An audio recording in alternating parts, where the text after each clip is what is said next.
बिस्मिल्लाहिर्रहमानिर्रहीम अस्सलामुअलैकुम। Welcome to our YouTube channel oil and gas information. आज की वीडियो में हम रिग मैकेनिक और चीफ मैकेनिक के जो जॉब इंटरव्यूज आंसर क्वेश्चन थे उसके पार्ट 3 को डिस्कस करेंगे।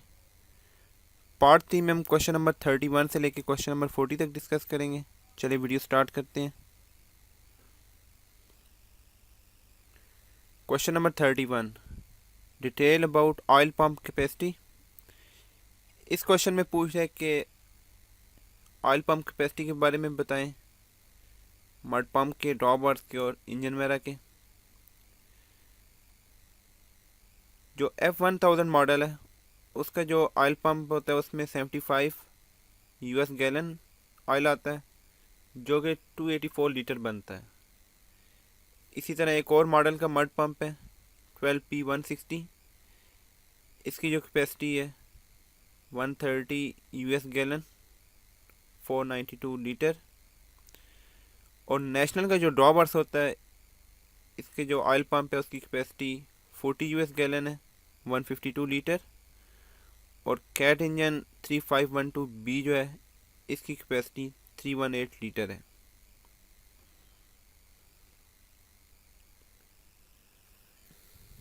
Question number 32, detail about overhauling specification.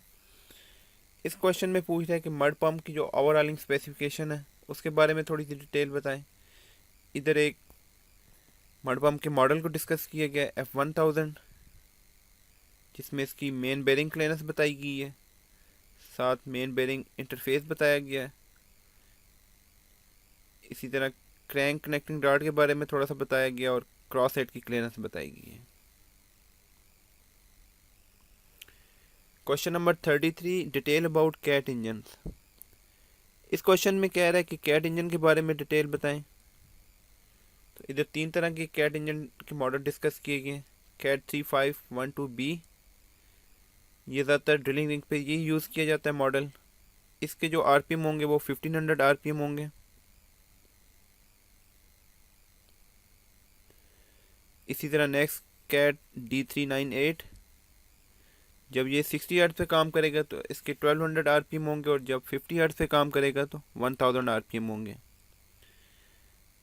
इसी तरह कैट D399, ये भी जब 60 हर्ट्ज पे काम करेगा तो 1200 RPM होंगे, और 50 हर्ट्ज पे 1000 RPM। Question number 34, detail about valve lash of engine. इस क्वेश्चन में कह रहा है कि इंजन के जो वॉल्व लैश होते हैं उनके बारे में डिटेल बताएं। पहले नंबर पे कैट D398 मॉडल को बताया गया। इसका जो इनटेक होगा वो 0.015 इंचेस होगा और एग्जॉस्ट 0.035 इंचेस होगा। जो कैट D399 मॉडल है वो भी सिमिलर इसी तरह का होगा। कैट 3512 जो मॉडल है इसका इनटेक 0.020 इंचेस होगा और एग्जॉस्ट 0.040 इंचेस होगा। और इसका ऑयल कूलर बाईपास जो वॉल्व होता है वो ओपन होता है 26 PSI पे, साथ ±3 PSI है। और इसका जो लुब्रिकेंट सीक्वेंस वॉल्व ओपन होगा वो 19 PSI पे होगा। They open only on pressure to flow air in piston jet galleries, and there is a piston cooling jet below each piston.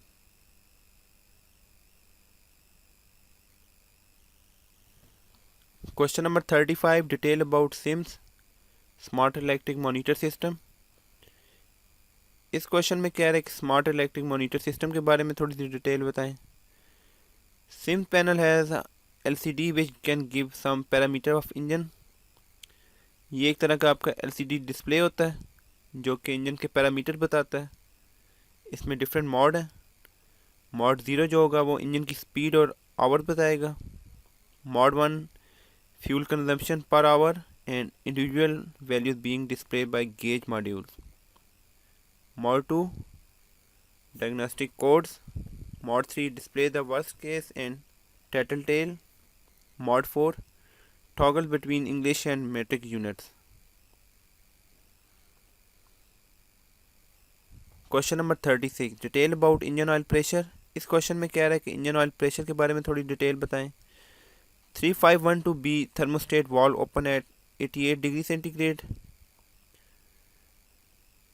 3512B जो मॉडल है इसका थर्मोस्टेट वाल्व 88 डिग्री पे open होता है। And water pump flow rate is 1400 litre पर minute. Water radiator plus engine cooling capacity is 472 litre and coolant pH value is 8.5 to 10.5. Question number 37. What is the function of turbo?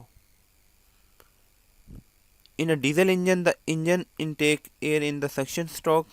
The function of turbo is to boost the air supply so that in suction stroke more air or little compressed air will go into the cylinder, which will make good temperature in the compression stroke, and also because the amount of air is more, it will generate more power in power stroke.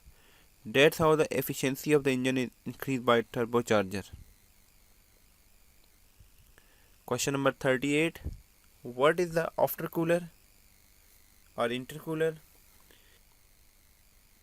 In a diesel engine which is equipped with a turbocharger, aftercooler is also installed in it because the turbocharger is driven by the exhaust power and the engine exhaust is always very hot, so it makes cool the intake air of the cylinder. That is why the aftercooler is used to cool the intake air before it goes into the engine cylinder. If the air is hot, the volume of the air is increased and this can make the intake less amount of the air. So when the air is cooled through aftercooler, the amount of air will be increased. Question number 39. Detail about types of air compressor. इस question में कह रहा है कि जो air compressor होते हैं उनकी कौन कौन सी टाइप्स होती हैं। फर्स्ट नंबर पे IRSS R2000 rotary compressor and second number पे QNC QTD45 rotary air compressor. अमूमन ये जो QTD45 रोटरी एयर कंप्रेसर है ये ज़्यादा ड्रिलिंग रिग पे यूज़ होता है। Question number 40. What is the main responsibility of mechanic job eight drilling rig? इस क्वेश्चन में कह रहा है कि ड्रिलिंग रिग पे जो मैकेनिक है उसकी मेन रिस्पॉन्सिबिलिटी क्या होती है। The main responsibility of mechanic at drilling rig is to provide mechanical services to carry out the drilling operation smoothly. Actually किसी भी ड्रिलिंग रिग पे जो मैकेनिक होगा उसकी मेन रिस्पॉन्सिबिलिटी ये होती है कि वो मैकेनिकल सर्विसेज प्रोवाइड करे ताकि जो आपका ड्रिलिंग ऑपरेशन चल रहा है वो स्मूथली चलता रहे। इस वीडियो में हमने डिस्कस किया पार्ट 3 को, जिसमें क्वेश्चन नंबर 31 से लेके क्वेश्चन नंबर 40 तक डिस्कस किए गए। नीचे डिस्क्रिप्शन बॉक्स में आप पार्ट 2 और पार्ट 1 का लिंक भी देख सकते हैं। वीडियो देखने का शुक्रिया। अगर आपको हमारी ये वीडियो अच्छी लगी है इसको लाइक करें, शेयर करें और अपना फीडबैक नीचे कमेंट्स में ज़रूर दें। और साथ ही हमारे YouTube channel oil and gas information को सब्सक्राइब कर दें और बेल आइकन के बटन को क्लिक करें ताकि जैसे चैनल पे नई वीडियोस अपलोड हो वो आपके नोटिफिकेशन में आ जाएं। Thank you. अल्लाह हाफिज़।